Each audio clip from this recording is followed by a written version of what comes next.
सभी defence pensioner बंधु को Narendra Kumar wellness consultant entrepreneur trainer की ओर से नमस्कार। मैं आज आप सबों को स्पर्श की जो विशेष ट्रेनिंग श्रृंखला मैंने प्रारंभ किया है इसमें स्वागत करता हूं। और आज हम बात करेंगे स्पर्श की कई तरह की परेशानी जो आ रही है, विशेषकर बुजुर्ग लोगों को, वो फैमिली पेंशनर को, senior citizen, super senior citizen को, उनको यात्रा, स्पर्श की यात्रा किस तरह से सुगम हो, सहज हो, इसके लिए मेरा भरपूर प्रयास रहता है और मुझे उम्मीद है आप लोग लाभ उठा रहे होंगे। आज मैं एक खास विषय पर बात करने जा रहा हूं और वह है कि अगर आपका माइग्रेशन हो चुका है, इसके बारे में मैंने तमाम वीडियो बनाया कि किस तरह से आपको पता चले माइग्रेशन होने के बाद कौन सी कार्रवाई करना है, सक्सेसफुल लॉगिंग किस तरह से करना है। आज की इस वीडियो में मैं बताने जा रहा हूं कि आपने सक्सेसफुल लॉगिन कर लिया, न्यू पासवर्ड रीसेट कर लिया, क्रिएट कर लिया, याद कर लिया, अब आपको पोस्ट लॉगिन सक्सेसफुल लॉगिन आपने जब कर लिया तो कौन कौन सी कार्रवाई करना। तो उस कार्रवाई में सबसे अहम हिस्सा होता है कि आपको अनिवार्य कुछ डिक्लेरेशन देना, मैंडेटरी डिक्लेरेशन देना है। उसे किस तरह से आगे बढ़ना है ये मैं इस वीडियो में प्रमुखतः कवर करने जा रहा हूं। आप सबों से वीडियो में प्रारंभ करूं इससे विनम्र निवेदन करता हूं कि अगर आप हमारे लिविंग हैप्पीली यूट्यूब चैनल में पहली बार आए हैं या फिर अभी तक सब्सक्राइब नहीं किए हैं तो निडर होते हुए आप सब्सक्राइब करें। पहली बार हो सकता है जीमेल का आईडी वहां पूछा जाए, आप सब्सक्राइब करें, इससे हमारे मनोबल बढ़ते हैं, जिससे मैं और भी बेहतर वीडियो बना सकता हूं, बड़ी टीम लगा सकता हूं जो कि आपके लिए प्रामाणिक सूचना ला सकते हैं, बेहतर एडिटिंग कर सकते हैं। आप सब जब लाइक करते हैं तो हमारा और भी उत्साह बढ़ता है। आप अपने सगे संबंधियों के साथ भी साझा करें ताकि वो भी लाभान्वित हों और बेल आइकन तो अवश्य ही पुश करें ताकि मेरे द्वारा लोड किए हुए सारे वीडियो का नोटिफिकेशन आपको मिलता रहे निर्बाध रूप से। तो आइए हम स्पर्श के बारे में बात करते हैं कि स्पर्श अगर आपका सक्सेसफुल लॉगिन हो गया है तो लॉगिन करने के बाद क्या करना है, मैंडेटरी डिक्लेरेशन किस तरह से सबमिट करना है। तो आपने सबसे पहले अपने यूजर क्रेडेंशियल यानी कि स्पर्श यूजर आईडी जो कि 12 लेटर का पासवर्ड, 12 लेटर का जो स्पर्श पीपीओ नंबर था, 01 सफिक्स करके सर्विस पेंशनर ने और 02 सफिक्स करके फैमिली पेंशनर ने, और अपने जो पासवर्ड क्रिएट किए थे इससे लॉगिन कर लिए, वेलकम करके आपका नाम आ गया। अब जैसे ही आप करेंगे यहाँ से आपको कुछ ज़रूरी इन्फॉर्मेशन आपसे मांगी जाएगी, जैसे रीएम्प्लॉयमेंट के बारे में, ओवर पेमेंट किया गया है, अगर ओवर पेमेंट कर दिया जाता है तो रिकवरी देना होगा, आधार नंबर वगैरह देना है। इसके लिए आपको यहीं जब मैंडेटरी डिक्लेरेशन करते रहेंगे तो सीडैक जहाँ की आधार की सारी बायोमेट्रिक है, ये दोनों को इंटरफेस कराता है, आधार और ऑथेंटिकेशन पेज से कराया जाएगा, जहां की आपसे आधार नंबर पूछा जाएगा, सेंड ओटीपी क्लिक करना होगा, तब आपके रजिस्टर्ड मोबाइल पर ओटीपी आएंगे और उस ओटीपी को आप फिर से जब देंगे तो यह ऑथराइज हो जाता है, उनके अपने डाटा को साझा करने के लिए वो अधिकृत हो जाते हैं और तब फिर आपको सबमिट करते हैं। आप जब सबमिट कर देते हैं तब आपको कुछ कार्रवाई और करने होते हैं और फिर वो लॉग आउट हो जाएगा। पहला बार जब ये सब करेंगे ओटीपी वगैरह तो लॉग आउट हो जाएगा। अब अगला बार जब सक्सेसफुल लॉगिन करेंगे वो आधार नंबर वगैरह डाल के, तब आपसे कुछ अहम जानकारियां पर चेक बटन रहेंगे, रेडियो बटन रहेंगे, ये सब क्लिक करना है, जिसके तहत मुख्यतः आपसे एक्नॉलेजमेंट डिक्लेरेशन होते हैं कि आप स्वीकार करते हैं, आपने सारे टर्म एंड कंडीशन को पढ़ लिया, बड़े बड़े से लाइन होते हैं। मुख्यतः उसमें यही होता है कि अगर सिस्टम के कारण या ह्यूमन एरर के कारण या पॉलिसी चेंजेस के कारण किसी वजह से इरोनियसली अगर आपको एक्सेस पेमेंट कर दिया जाता है कभी, या तो एरियर की तरह या रेगुलर पेंशन में, तो यह स्पर्श को अधिकार होता है कि आपसे एक्सेस पेड किया हुआ को रिफंड करा सके, जो कि बैंक में भी लेटर ऑफ अंडरटेकिंग हम देते थे और वहाँ भी बिना दिए हुए हमारा पेंशन प्रारंभ नहीं होता था। इसके साथ ही हम कंसेंट देते हैं कि आधार हम यूज करेंगे एनुअल आइडेंटिफिकेशन, जो हम लाइफ सर्टिफिकेट बोलते हैं, डीएलसी के मार्फत से देते हैं, जीवन प्रमाण के द्वारा देते हैं। तो इसके दौरान हम ऑथराइज करते हैं स्पर्श को कि आप हमारे बायोमेट्रिक को इस्तेमाल कर सकते हैं। तो इसके लिए भी कंसेंट देना होता है, यही मैंडेटरी डिक्लेरेशन के तहत। इसके साथ ही हम कंसेंट देते हैं कि आप हमें नोटिफिकेशन दीजिए।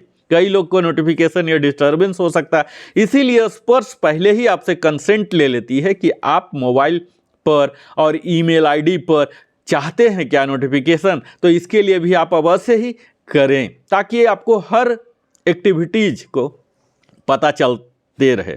इसके साथ ही री एम्प्लॉयमेंट, आप पुनः कार्य कहीं कर रहे हैं गवर्नमेंट एजेंसी में, स्टेट गवर्नमेंट, सेंट्रल गवर्नमेंट या पीएसबी में, या बस इतना ही तक काउंट होता है, प्राइवेट वगैरह बिजनेस का काउंट होता नहीं है। तो ये सब के लिए आपको री एम्प्लॉयमेंट डिक्लेरेशन करने होते हैं। फिर टैक्स ऑप्शन भी होते हैं कि न्यू वाले स्कीम में जाना चाहते हैं, ओल्ड वाले में जाना चाहते हैं। इस तरह से कई तरह से डिक्लेरेशन होते हैं जो कि मैंडेटरी हैं। अगर आप नहीं करेंगे तो भविष्य में आपके पेंशन के साथ थोड़ी सी प्रॉब्लम हो सकती है। जैसे आप री एम्प्लॉयमेंट अगर यस कर देते हैं तो आपका DAR, जो डियरनेस रिलीफ होता है, ये कट के ओनली बेसिक पेंशन ही आता है। तो ये सब जो चीज़ है डिक्लेरेशन, इसे सोच समझ के करना है, क्योंकि इसके फाइनेंशियल इम्प्लीकेशन भी आपको आ सकता है। जब आपने लॉगिन कर लिया सक्सेसफुल, ये सब डिक्लेरेशन भी कर लिया, अब आप यहाँ सर्विसेज के कई तरह के फीचर्स हैं जिसमें आप अब इस्तेमाल कर सकते हैं, जिसमें कि प्रमुखतः होते हैं ट्रैक। अगर आपने कोई सर्विस रिक्वेस्ट किया तो इसके ट्रैक कर सकते हैं कि वो अभी पेंडिंग है या प्रोसेस्ड है या कोई ऑब्जर्वेशन है। इसके साथ ही आइडेंटिफिकेशन, जो एनुअल आइडेंटिफिकेशन है, ये आपने कब लास्ट सबमिट किया था, अभी अगला कब ड्यू है, आप अपने प्रोफाइल को देख सकते हैं। प्रोफाइल के तहत आप अपने पर्सनल डिटेल को देख लीजिए, सर्विस डिटेल को देख लीजिए, बैंक डिटेल देख लीजिए, फैमिली डिटेल्स देख लीजिए, ये तमाम इन्फॉर्मेशन यहाँ रहेंगे। इसके साथ ही आप ग्रीवियंसेस भी शिकायत कर सकते हैं। अगर कहीं कोई त्रुटियां हैं तो उस त्रुटियां को दूर करने के लिए सर्विसेज मेनू को भी इस्तेमाल कर सकते हैं। इनकम टैक्स डिक्लेरेशन अगर देना चाहते हैं, आपका होम लोन है, एजुकेशन लोन है, या किसी तरह से LIC का लिए हैं। हमारे एक मित्र पूछ रहे थे कि आप अगले वीडियो में इस चीज़ को बताइए, तो आपको मैं नमस्ते करता हूँ। अपने व्यूअर का नाम तो मुझे याद नहीं आ रहा, लेकिन आप इस वीडियो को देखिए और टैक्स, इनकम टैक्स डिक्लेरेशन के तहत ही दिया हुआ है कि कहाँ कहाँ आप लगा रहे हैं डिक्लेरेशन, ताकि आपको वहाँ से फिर TDS बचेगा। और रिफंड 1 साल इंतजार करना पड़ता कई लोगों को कि TDS में बाद में हम रिफंड करें। तो अगर आप यहाँ इनकम टैक्स डिक्लेरेशन दे देते हैं तो आपका TDS नहीं कटेगा, यानी कि टैक्स की कटौती नहीं की जाएगी। ये आप पर ही पर्सनल लायबिलिटी होती है। फाइनल के टाइम आप किस तरह से रिकंसाइल करते हैं। इसके साथ ही फॉर्म 16 भी ले सकते हैं, जो कि आपको पूरा रिकॉर्ड रहता है, कितना आपको पेमेंट किया गया, कितना टैक्स दिया गया है। इस सब का फॉर्म 16 कई जगह इस्तेमाल होते हैं। लोन लेते हैं तो वहाँ भी दिखाना पड़ जाता है। इसके साथ ही अगर कोई एरर है, त्रुटियां हैं आपके प्रोफाइल में, तो इसे भी आप दूर कर सकते हैं ग्रीवियंसेस देके, ईमेल करके, तरह तरह के। तो जब तक आप पूरा लॉगिन नहीं किए सक्सेसफुल, अपने डैशबोर्ड को देखिए। यहाँ डैशबोर्ड सिस्टम इंट्रोड्यूस किया गया है स्पर्श के द्वारा, जहाँ की आपको वेलकम किया जाएगा। क्या क्या फीचर्स है, पर्सनलाइज आपको सब कुछ मिलेंगे, और आपको सुविधा भी दी जा रही है कि क्या क्या आप अपडेट कर सकते हैं। इसके लिए आप डाटा रिक्वेस्ट कर सकते हैं। अब ये अलग बात है कि कुछ ऑन द स्पॉट हो जाते हैं और कुछ में समय लगते हैं। जैसे आप अगर अपना एड्रेस करना चाहते हैं, हर चीज़ के लिए एक डॉक्यूमेंट, सपोर्टिंग डॉक्यूमेंट आपको अपलोड करना पड़ता है, जो कि आपको PDF फॉर्मेट में तैयार रखना पड़ेगा। PDF या इमेज फॉर्मेट JPG में भी रख सकते हैं। तो आप अपलोड करने के लिए तैयार रहिए। तो कुछ तो इंस्टेंटली सिस्टम के द्वारा ही हो जाता, और कुछ जहाँ की डेट ऑफ बर्थ है, नेम है स्पाउस का, इसमें समय लगते हैं। इसके लिए स्पर्श टीम को, यानी कि सिस्टम को अप्रूवल चाहिए रिकॉर्ड ऑफिस से, या उनके हेडक्वार्टर से डिफेंस सिविलियन के लिए, या PCDA के ही हायर अथॉरिटी उसे वेरीफाई करते हैं अलग डॉक्यूमेंट से, तब करते हैं। तो दो तरह के मुख्यतः होते हैं, कुछ तो आप ऑन द स्पॉट ही कर लेंगे और कुछ के लिए वेरिफिकेशन की ज़रूरत होती है। तो इस तरह से अगर आप सक्सेसफुल लॉगिन कर पा रहे हैं, यानी कि आपने यूजर ID पासवर्ड अपना डायरी में लिख लिया, उससे सक्सेसफुल लॉगिन कर लिया, डिक्लेरेशन दे दिया, मैंडेटरी डिक्लेरेशन सारे, और फिर अपने डैशबोर्ड में सारा देखिए, ट्रैक देखिए कि कोई पेंडिंग हुआ है क्या। इसमें यहाँ थोड़ी सी कमी है स्पर्श में कि एक पेंडिंग होने से अगला एक्सेप्ट नहीं करता है। इसको थोड़ी सी स्पर्स के टीम को सुधार करने की ज़रूरत है। कई बार ऐसे होते हैं, छोटी सी त्रुटि रहती है, फिर एक कोई बड़ा त्रुटि मिल जाता है।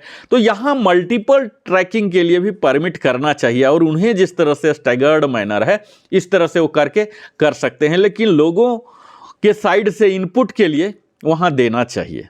तो आप मेरे साथ निरंतर बने रहते हैं। स्पर्स की इस खास ट्रेनिंग मैंने खासकर बुजुर्ग लोगों के लिए, बुजुर्ग पेंशनर, चाहे वो डिफेंस सिविलियन ही हो, अक्सर डिफेंस सिविलियन पूरे 60 साल के बाद रिटायर होते हैं, उन्हें ज़्यादा सहारे की ज़रूरत होती है।